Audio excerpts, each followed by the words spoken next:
낮에 봤던 본문 중에 한 구절만 보겠습니다. 로마서 죄송합니다. 고린도전서 15장 57절 한 절만 보겠습니다. 봉독해 드리겠습니다. 우리 주 예수 그리스도로 말미암아 우리에게 승리를 주시는 하나님께 감사하노니. 아멘.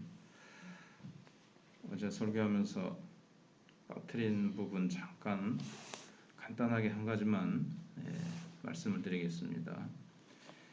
이제 사망은 마지막 최후로 정복될 원수라 그랬습니다. 마지막까지는 사실 예수님 재림하실 때까지는 이 사망이 사람들 위해서 군림하지요. 또 사람들을 향해서 이 독침을 쏠 것입니다.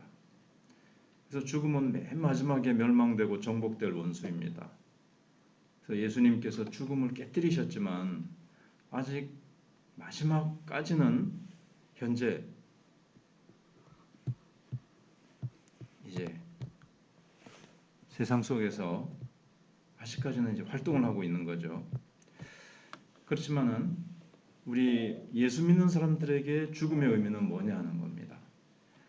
일단은 예수님께서 십자가에서 그 죽음의 독을 다 흡수를 하셨습니다. 십자가 위에서 죽음의 독. 간단히 말씀을 드리면은 우리가 예수 믿는 사람이 맞이하는 죽음과 안 믿는 사람들이 맞이하는 죽음의 의미가 다릅니다. 겉모습은 보면 똑같죠. 우리는 죄에 대한 형벌로 당하는 죽음이 아닙니다. 그렇기 때문에 그 죽음이, 그러니까 불신자는 엄청나게 고통스러울 것이라는 것을 우리가 뭐 직접 경험하는 것은 아니지만 그들은 죄에 대한 형벌로서 당하는 죽음입니다. 죄에 대한 독침이 있고 죽음이 올 때 얼마나 두렵겠습니까?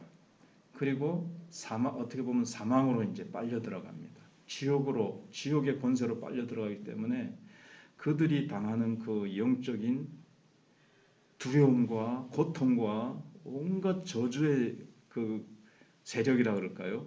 그게 딱 죽는 순간 음부의 세계로 빨려 내려갈 때 이 세상에서는 그래도 일반 은총이 있다 그랬잖아요. 하나님의 일반 은총이 선한 자와 악한 자에게 골고루 비도 내리시고 열심히 노력하면 거기에 대한 뭐 가정이든 회사든 뭐 이런 것들도 어느 정도 노력하는 만큼 하나님이 거기에 대한 어떤 일반 은총이죠. 천국의 그런 은혜는 아니지만 일반 은혜가 주어져요. 이 땅에서는 아직 몸이 있는 동안 어느 정도 하나님께서 축복을 주시는 거죠. 타락했음에도 불구하고. 그러나 죽는 순간 이제 생명이 딱 끊어지고 하나님의 일반 은총도 딱 끊어지면서 정말 하나님의 은혜, 사랑, 자비 이런 거는 한 방울도 없는, 그래서 부자가 지옥에 가서 정말 물 한 방울 달라는 데도 없잖아요. 그 물만 없을 뿐만 아니라 얼마나 그 불꽃이라는 게 물론 물리적인 불꽃도 되겠습니다만은 그 고통, 그게 이제 글로 빨려 들어가면서 그런 죽음이죠. 그러니까 믿는 사람의 죽음을 한번 생각해 보시면 죽는 순간에 예수님께서 다 사망의 독을 흡수하셨기 때문에 죄와 저주와 어떤 이런 죄에 대한 형벌 이런 것들을 다 흡수하셨고, 누가복음 16장에 의하면 나사로가 죽었을 때 천사들에게 받들려서 갑니다. 그래서 죽는 순간 어떻게 될까? 우리는 그 뒤를 잘 모르니까 두려울 수도 있는데 성경에 의하면 천사들이 다 거의 죽어가는 순간 저는 천사들이 이제 온다고 봐야죠. 이제 데려갈 거니까 미리 와서 우리의 영안이 열려서 이제 보는 사람들도 많아요. 그래서 그러나 죽는 순간 우리는 다 천사들이 수고했습니다. 안심하십시오 하면서 다 소위 에스코트를 해서 이제 천국으로 데려간단 말이에요. 그리고 그 죽는 순간에 예수님이 그 죽음에 대한 독을 흡수하셨기 때문에 십자가에서 다 당하셨기 때문에 우리는 죽음이 죄에 대한 형벌이 아니라 천국으로 들어가는 관문이 되는 겁니다. 문이 되는 것이고 커튼을 탁 통과해서 이쪽 방에서 저쪽 방으로 가듯이 이 땅을 떠나서 이제 천국으로 싹 입성하는 거예요. 우리가 잠 딱 들었다가 한숨 자고 탁 일어나니까 아침이듯이 우리가 이 땅에서는 탁 심장이 멈추고 눈을 탁 감지요. 그러나 다음 순간 탁 깨어날 때 소위 이제 예수님이 계시는 이제 낙원이죠.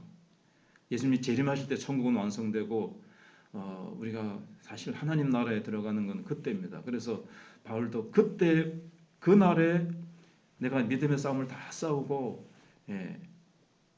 나를 위해서 면류관이 기다리고 있는데 그날에 예수님께서 주실 것이다. 그래서 우리가 죽자마자 탁 천국 들어가서 면류관을 그때 받는 게 아니라 낙원에서 다 기다리고 있다가 나 천국과 버금가는 것이죠.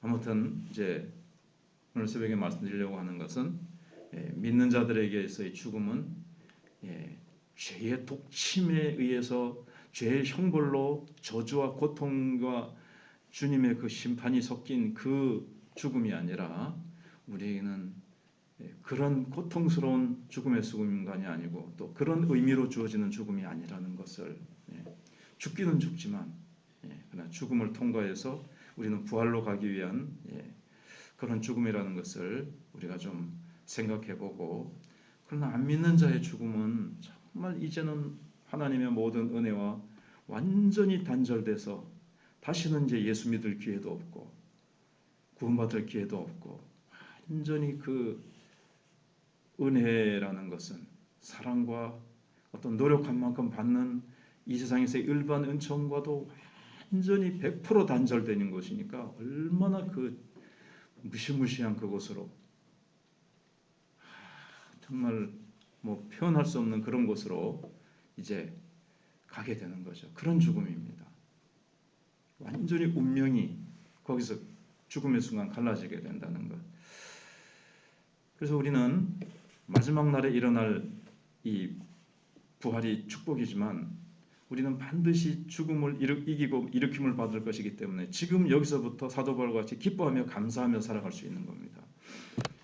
부활이 아직 안 일어났지만 그 부활에 대한 소망이 현재의 삶에 기쁨을 주고 감사를 주고 그 다음에 육체의 죽음도 두려워하지 않고 우리가 어떤 승리에 대한 확신과 소망 때문에 이것을 이기는 힘이 되게 되는 겁니다. 그래서 사도 바울도 고린도후서 1장 8절 9절에서 우리가 이제 사망 선고를 받는 것 같은 그런 상황을 닥쳤지만 내가 하나님을 의지했다. 사람을 의지하지 않고 환경을 의지하지 않고 하나님을 의지했다. 이런 표현을 합니다. 그래서 이 부활의 소망이 정말 죽을 것 같은 위험에 노출된다 할지라도 이 부활에 대한 소망 그리고 주님이 우리 안에 성령께서 부활의 영이 우리 안에 계시기 때문에 그때 그냥 엄청난 힘을 불어넣어 주시고 부활의 영이 이미 우리 안에 계시기 때문에 몸의 부활은 아니지만 엄청난 그 힘과 권세와 능력이 우리 속에 성령으로 말미암아 샘솟아서 모든 그래서 이런 위험과 사망의 위기 이런 것들을 앞에서 압도당하는 것이 아니라 부활에 대한 소망 때문에 우리가 환경에 대한 우리를 압도할 수 있는 환경을 오히려 우리가 압도하고 이기면서 그래서 어제 말씀대로 예수 그리스도로 말미암아 우리에게 승리를 주시는 하나님께 감사하노라. 그래서 다른 성경 구절에도 순간순간마다 이제는 우리는 승리하며 살 수 있는 그런 은혜를 주셨습니다. 기도하겠습니다.